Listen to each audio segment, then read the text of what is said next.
Yeah, fire away. Questions and contributions from the audience.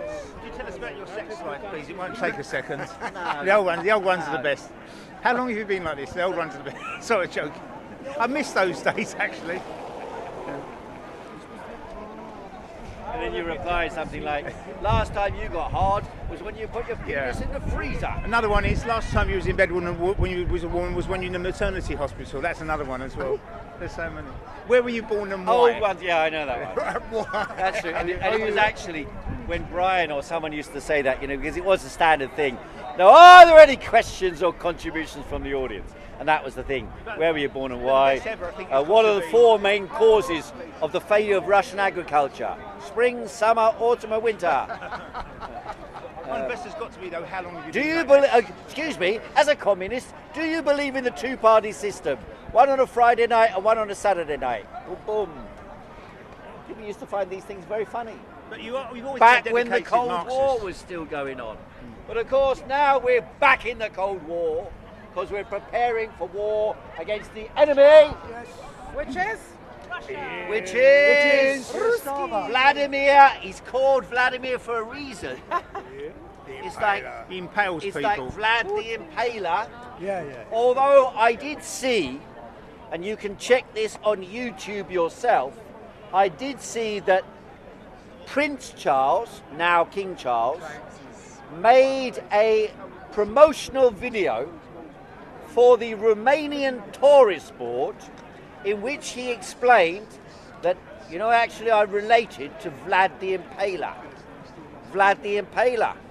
So all of those of you who are into conspiratorial theories going through the ages have something to hook onto in what I just said about Vlad the Impaler and King Charles.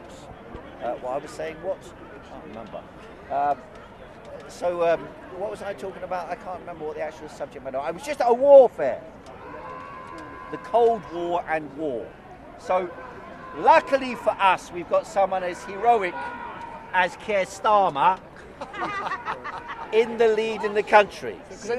I saw in the Guardian newspaper and the Independent that he is now being praised as the man of the hour who has appeared, if you like, Phoenix-like out of that wooden caricature that he was before. Phoenix-like he's appeared to become a powerful defender of the Western values against the Russian autocratic tyranny led by Vladimir Putin. And in order to protect all of you and all of them and the whole nation and indeed the whole world in dangerous times through choppy waters with Donald Trump in power in America, claiming Greenland as his back garden, and Vladimir Putin in the east, claiming Poland, Estonia and Latvia as the first staging points to march on England, our preparation in being so wise as to elect so magnificent a leader as Keir Starmer, Labour's champion, reincarnating in his personal name the very essence of Labourism. Keir Hardy, now Keir Starmy. And Keir Starmy is showing how Britain can stand up against the horrendous, barbaric enemies in the East and the mistaken and foolish pussy grabbers in the West. All of these forces must be stopped by our heroic leader, standing between Europe and America, standing between Russia and China, standing up to the enemies around, enemies within, enemies without, enemies in general. Keir Starmer is the man of the hour. He's prepared to spend all that wasted money thrown at children with ADHD, thrown at those who are claiming to be justly receiving benefits because they got some mental problem. Justly receiving benefits because they can't walk, or they got long COVID, or they got got run over by a bus. Who are they to be claiming benefits when we need to be preparing for war with Russia? If you want to discipline a nation, mobilize them in the army. Get those young kids on benefits into the army. Get them steeled up a little bit. Feed them baked beans and spam, and then send them off to Ukraine to take on Vladimir Putin, that enemy of democracy, that evil monstrosity crawled out of a Siberian coal mine in order to attack the West and all its values. Look at our heroic values. If you just look at Israel, our magnificent representation of democracy in the Middle East. Israel is fighting a life and death struggle against Hamas.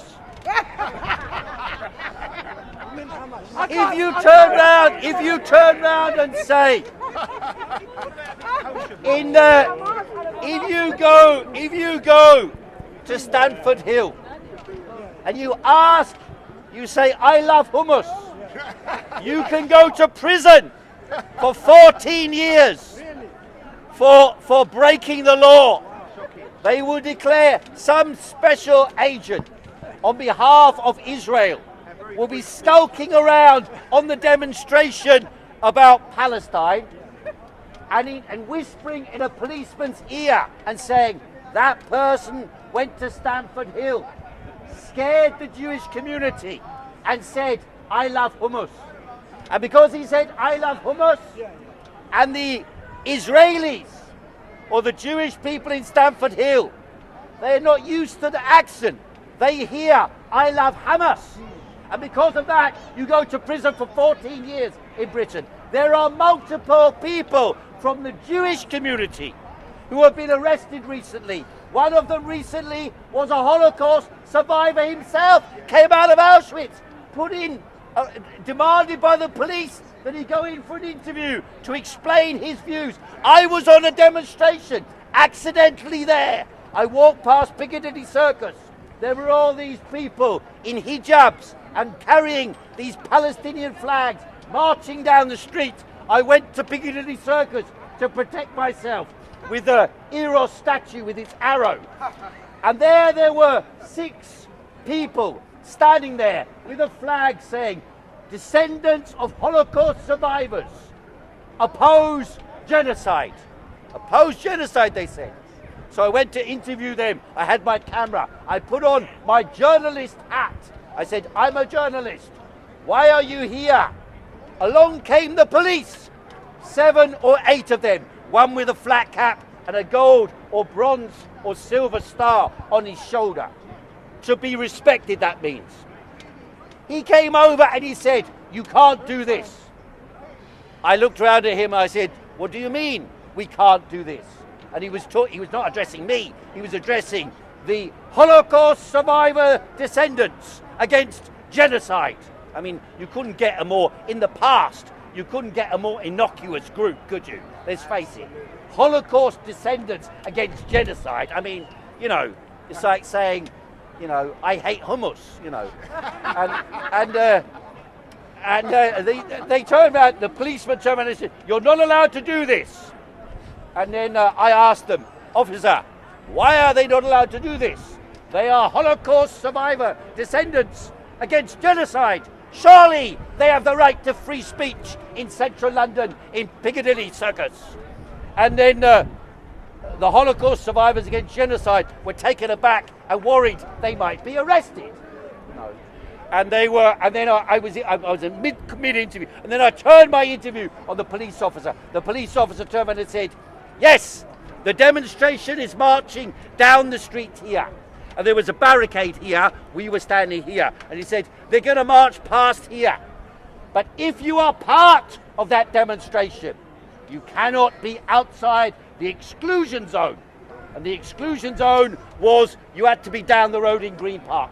I then asked the police officer, just in case, there was some logic in his brain, I turned around to him and said, yes, but what about if you're going to the demonstration? Are you allowed to be going to the demonstration? Or do you have to be at the demonstration, teleported like on Star Trek, without going anywhere in between, you know? And he said, yeah, but they're carrying placards.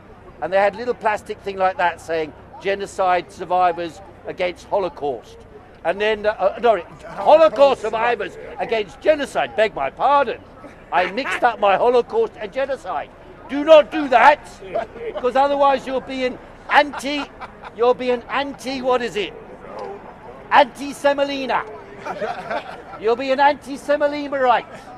And you don't want to be one of them, because look what happened to Jeremy Corbyn. He didn't do very well, then they accused him of being an anti-Semolina-right and pro-Hummus. No, he was stuffed when he did that. What did you were going to say? You were going to make some interjection. Now you're running away, look at that. That's how powerful the word is. The word of truth, the word of honesty, the word of hummus. Sorry? Oh, don't say a thing like that. You terrorist supporter? Say Hamas, not hummus. You mean, you know, when you see these stories, you know, you see a video. This week they had some videos, you know, because last week there was a bombing in Gaza and there were some tents, you know. Israeli bombs land on tents because underneath the tent there's loads of hummus stored away to feed all these people, you know, feed all these terrorists. They keep feeding them hummus. Well, they don't have any cows there, do they? No. They don't have any lamb there. No. They don't have much chicken. No. And they don't got much eggs. No. Because they're not allowed to import it. Yeah. So the only thing they got is chickpea turned into hummus. And pita bread. And then when they blew up, I saw this picture, this old man carrying a baby with no head. A baby with... Why do you go around carrying a baby with no head? Why would you do that? And then it says, the Hummus Run Health Organization in Palestine said baby's head was chopped off by an Israeli bomb. Israel doesn't chop off babies' heads. No. Look on the news. I saw as a guy, what's his name? Douglas Murray. He said they don't do that. Oh, yeah. I saw that Donald Trump says hummus is responsible. I saw that Elon Musk went to go and visit Israel after October 7th, the worst Holocaust in world history, except for the Holocaust. It's definitely, they said so. It said so in the Israeli-sponsored non-hummus media. Therefore, it must be true. Israel took, and Keir Starmer agrees. Yes. Because we must prepare for war against Russia. Yes. Our friends in Israel tell us Russia is the enemy. Our friends in Israel tell us Donald Trump is an ally. Our friends in Israel tell us J.D. Vance is not just J.D. Sports. It's a politician who's campaigning for freedom and free speech and free Tommy. Oh, Tommy. Oh, Tommy. Tommy.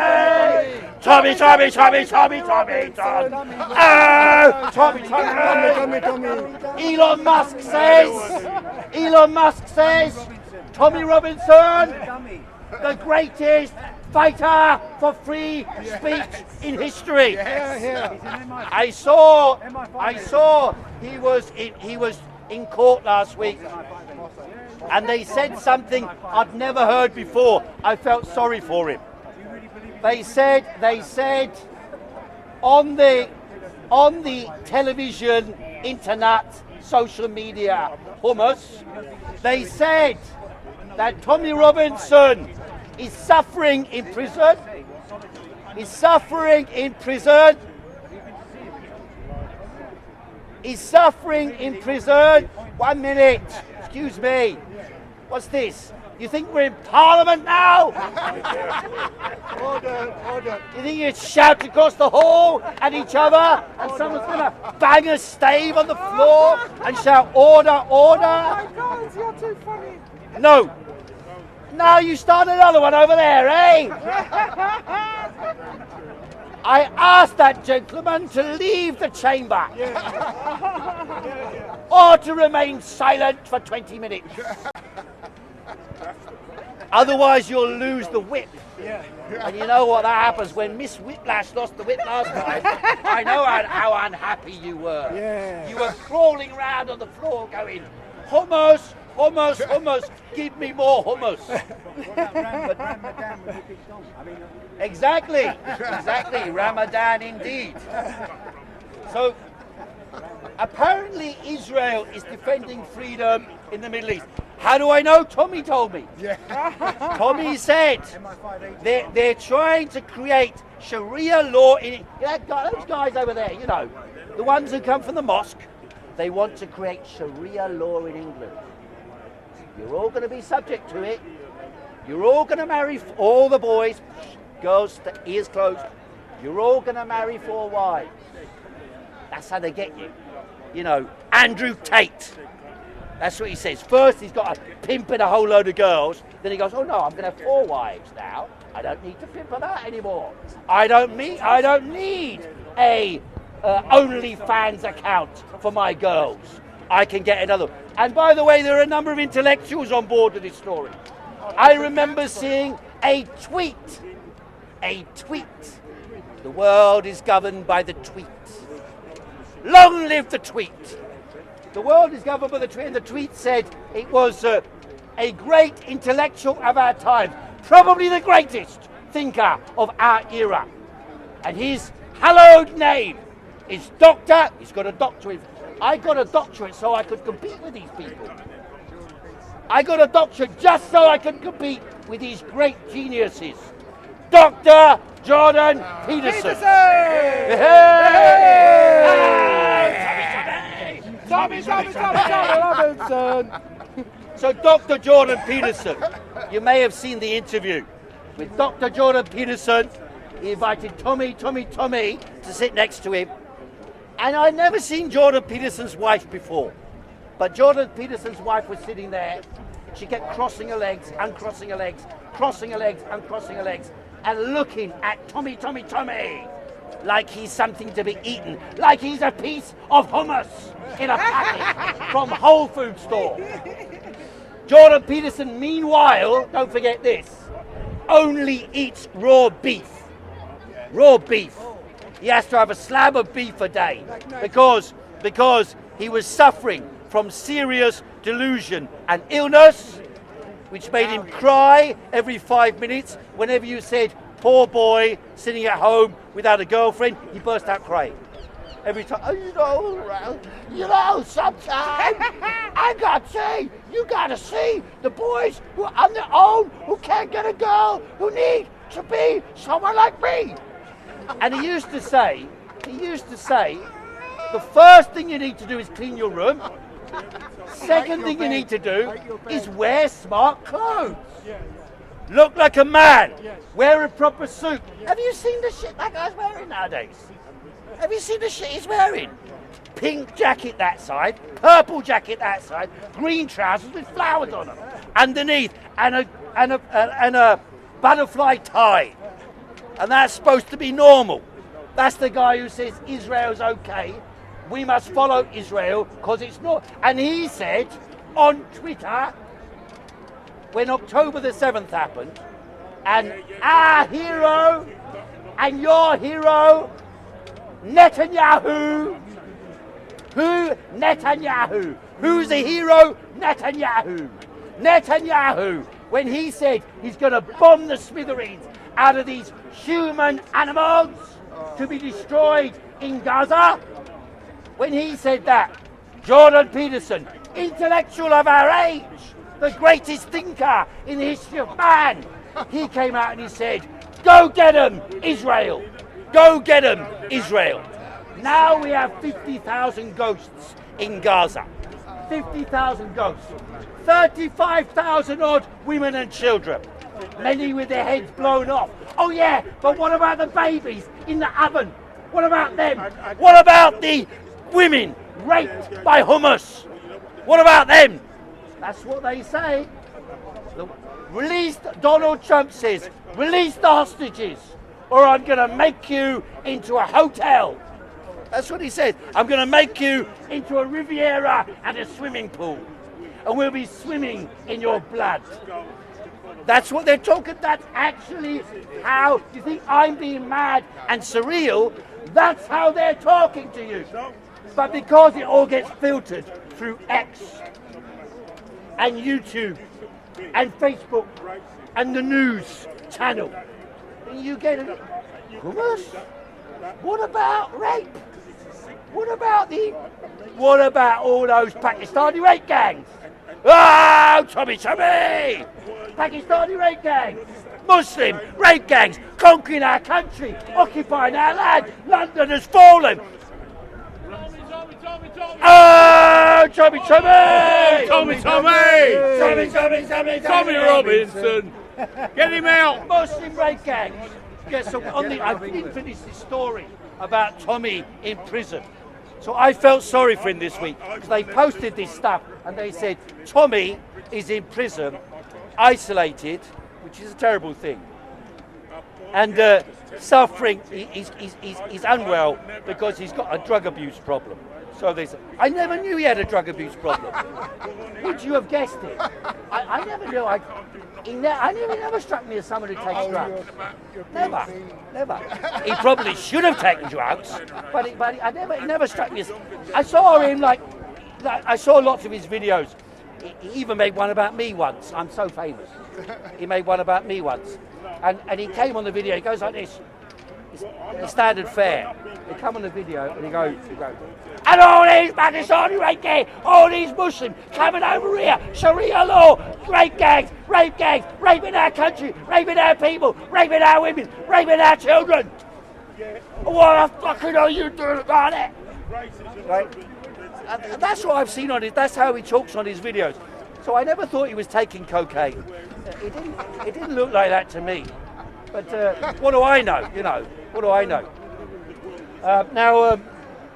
So remember this, you cannot support hummus. Because if you were to turn around now in this YouTube video, because you're in a YouTube video now, in case you thought you're at Speaker's Corner, you're not. You're on a YouTube video. And on this YouTube video, if any of you were to say, I support hummus, right? 14 years in prison. 14 years in prison. That's what it says. I mean, it all started in all this madness. That's the end of you, Martin. Nice knowing you.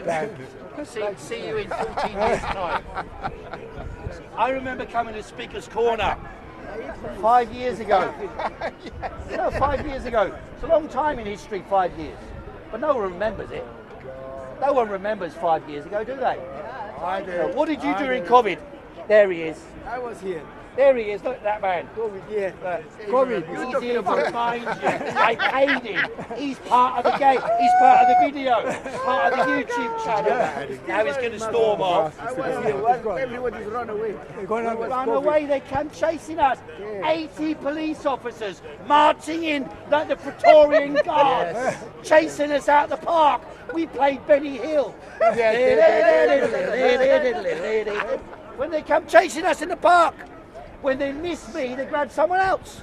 They grabbed Nick one week, knocked him to the floor, smashed him against the wall, grabbed his arms behind his back, chained him behind his back, dragged him, chucked him in the van. What did he do? He turned around and goes, sorry officer, I didn't realise I was so stupid. Paid him 80 quid. Paid him 80 quid. A lot of people, they turned around and said, well, I want to stay at home because I believe that the best for everybody is for everybody to stay at home, wear a mask, clean your hands every few minutes with some stinky gel, and then when you go out, spray the food before it comes in the house, and then when you go out, you're 2 meters. They even had these balloons, remember them?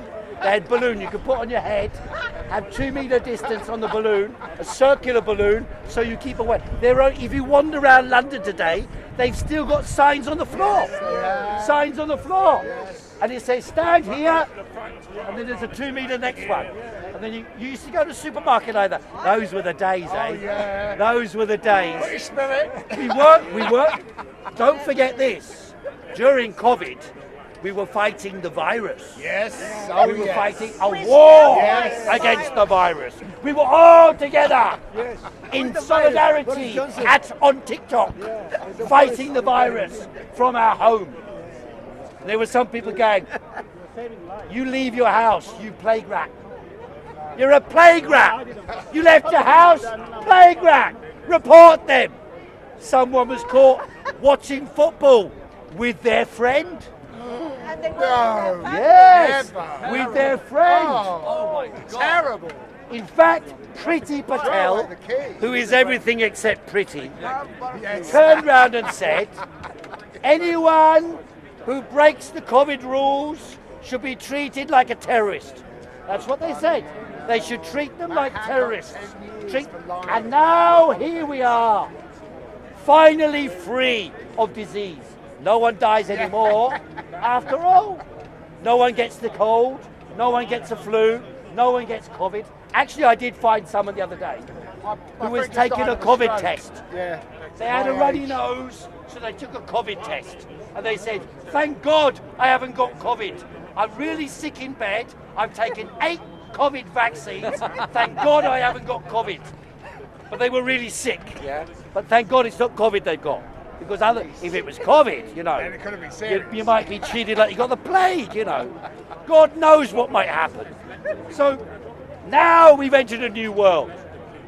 You might remember there's a really good song I heard at Pierce's party. And this guy did this song and he goes, Chris. We go, yeah, Chris. I can't remember exactly how the words go, but it was something like this. He had a really good tune to it. And he goes, oh, where's COVID gone? Oh, Ukraine. Where's COVID gone? Where has COVID gone? Oh, Ukraine. Where's COVID gone? Oh, Ukraine. The COVID war ended. And the next week, the war in Ukraine started. And we've been fighting the Putinite monsters. The ghouls in the east, the monsters in the east, we've been fighting them. But how can it be that the Ukraine war's been going on since 2022? About 16,000 people, civilians, are said to have been killed. And yet in Gaza, 50,000 civilians. How can that be? In less time. That's the Israelis for you. They're ever so clever. Ever so clever. There's no doubt about it. The Jews and the Israelis have a long history of cleverness. It's true. Very clever, no doubt about it. And the Israeli state has a lot of influence, I mean, they control the British Labour Party, at least they decide who gets to be the leader. They control, it seems like they got a lot of control over Kennedy. He came in saying, I'm against war. I'm against monstrosity. And then when the war when the genocide in Gaza started, he was like, anybody who says they like hummus, die. Blow them up. Hummus is hiding terrorists under the hummus. They hide terrorists under children. Every terrorist in Gaza has 3 children on their head. And they wander around like that. I was up in Stamford Hill the other day, and there are these Jews who've got these funny hats like that, like bearskin hats. Generally, those Jews don't believe in Israel, but they've got like bearskin hats. And the Hamas supporters, in other words, the Palestinian resistance fighters, they've all got 3 Palestinian babies on their head, and they walk around. And when the Israelis try to target them, only them and no one else, they accidentally kill 3 babies. That's what happens. And that's what Netanyahu's saying. And that's what Keir Starmer says he believes. That's what von der Leyen says she believes. That's what Merz in Germany says he believes. That's what Macron in France says he believes. That's what, who's that boy in Canada? Trudeau said he believed. That's what Donald Trump says absolutely true. And after all, he's got a website called Truth Social, so he knows what true is. Donald Truth said that Israel is fighting terrorists, fighting Hamas terrorists in Palestine, and if children get killed, it's because Hamas are hiding underneath babies. That's what they've said. They've said exactly that. You think I'm making it up? I'm not making it up. That's exactly what they've said. So don't believe, only listen to YouTube. Don't believe anyone else. Get a speaker's corner. I think someone's going to tell you the truth here. You've got the whole of YouTube to refer to. You've got artificial intelligence. You've got Facebook. You've got Google. They can curate the truth for you. Yes. What do you need human beings for? You know what I mean? I mean, you've got robots now. Elon Musk made a robot. He gave birth to a robot. He gave birth to a robot. Out of his own cock. Well, I don't know, something like that. Apparently he gave birth to and he had all these robots on display. What were they called? Optimus robots. And he had them walking round, serving beer, talking to people. That's the future. And they're going to make, and we all know where it's heading. We all know where it's heading. On the one side, they're going to make robot dolls with like internal vaginas made of rubber that feel like real flesh, that are warm like real flesh, and male ones for those who like them. There's going to be robots for sex, and they'll be better at sex than any human. They already are. He's had some already. Tried it then. He is a man who's been there already. There's a factory that LA is making. You want one? Well, I'm 76 years old. I haven't got long. Yeah, but the point is, they will take all your YouTube stream, and they will implant through the Neuralink program developed by Elon Musk because he's very clever. The Neuralink program is going to be implanted in your head before you die, and they will transport all your memories and ideas onto a machine, and that machine will be a slimmer. You remember the Bionic Man? Yeah. We will make him stronger, fitter, faster. And that's what they'll have, a new version of you. Not only with your brain, but also with Elon Musk's brain in it. Also with Justin Trudeau's brain. Also with Boris Johnson's wit, with Shakespeare's language, with Dickens's prose. All these things will be combined together into the new, better you. How long though? How long? Yeah, how long is it going to take? Sean. It won't matter because you'll be dead. 5 years. You'll be dead and you'll be replaced by a robot. But no one will know the difference. And you won't know you're dead, so it won't matter to you. Why should we stop that? Isn't that part of evolution that's happening? Robots might take over. that. He's drank the Kool-Aid. Evolution's like that, is it? That's what Elon Musk says. Robots might take over. That's what Elon Musk says. Evolution's like that. Evolution is human evolution. You are correct in this. Human evolution is governed by the relationship between man and machine, man and tool. But in early human evolution, in fact, for millions of years of human evolution, human beings governed the tools that they controlled. Whereas after the emergence of private property in production, slavery, feudalism, capitalism, the tools became controlled by a tiny handful of people who control the world. And that's what we have today, exponentially developing, such that this man's robot that they will produce out of the Neuralink with him will have multiple characteristics. One moment it can be a man, next moment it can be a woman, next moment it's a genius, next moment it's a fool. It's not accidental, by the way, that the people everyone listens to now on the internet for information, who are they?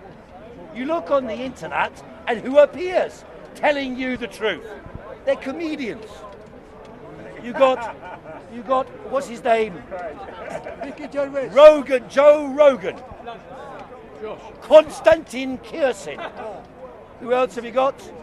An army of comedians. Like in the past, you had the court jester to entertain the king. And if the king got angry, and he was the only person who could make fun out of the king. And in that way they get these people, they surround themselves with these goons who interview them. And then you get the presented, oh, how deep this is. Joe Rogan interviewed someone for an hour and a half. Wow. Donald Trump was interviewed for an hour and a half by Joe Rogan. How free we are. How democratic we are. And Russell Brand went to Mar-a-Lago. Went to Russell, he said like one of his songs, and went to Mar-a-Lago. You know, Russell Brand went to Mar-a-Lago. And I heard him on this one show a couple of weeks ago, and he was going, I went to Mar-a-Lago, and his eyes were all lit up, and he goes, you should see the things that go on there. Went to Mar-a-Lago, the things that go on there. Like that. Another one of these like weirdos, you know, Epstein brigade, psycho world. I'm not saying he's got a connection to Epstein, YouTube. But it's like that. I said like that. Yes. A bit like that. No. He touches on the subject, then drops it. Touches on the subject, then drops it. Touches on the subject, then drops it. Never says anything of any significance. And every video he posts has got a picture of his face going, and then the next thing, they did that. Bill Gates is that. Donald Trump did what? Like that. And they're all and they get the algorithm. They get a multi-million-pound investment to get an algorithm to get millions of people to see this shit. Meanwhile, if anybody at Speaker's Corner says, mispronounces, I love hummus, long live hummus, you go to jail for 14 years. And so you have to, you know, to get an understanding of the world we're at, you have to invert reality, make it a bit distorted, have a bit of surrealism, a bit of Daliism, to look outside the box at what's going on. Because we live in a totally insane world. The German government is declaring, tell the population of Germany and Europe to have 72 hours of food ready for war. How fucked is that? What's the matter with these people? How mentally ill are they? When Israel bombs 35,000 women and children, blows their heads off, the immediate answer from Piers Morgan is, if you say 35,000 women and children have been massacred, you say, I condemn that. But do you condemn the rape of a baby in Israel? That's what they say. And there wasn't any baby raped. But he would say, but do you condemn? That's what they say. Do you condemn hummus? Do you condemn hummus? Do you condemn hummus? Until such time, the idea they want to circulate is that resistance to tyranny is a crime. That's what they want. That's what they did during COVID. That's what they're doing about the war in Ukraine. While they prepare to send our children to go and die for their own interest, they say, if you protest it, you're a criminal. And if you protest genocide in Gaza, you're called a criminal. That's the world they've led us into. And we have to find mechanisms to escape from it, to challenge it, and overthrow it. Thanks very much, ladies and gentlemen. Whoa! That's a total. Wow. You like that? Good, I like you like that. God. Brilliant, really top form. I think it's the best I've ever seen you. Thank you very much. I told you, you asked me what I was doing this week. Was I You've been researching? preparing that? Wow. You know what I was reading? Charles Dickens, Tale of Two Cities. Oh, really? Yeah. And it's the language he uses. It's just so fantastic. Yes. The descriptive language. Yes. It's like, I want to do that.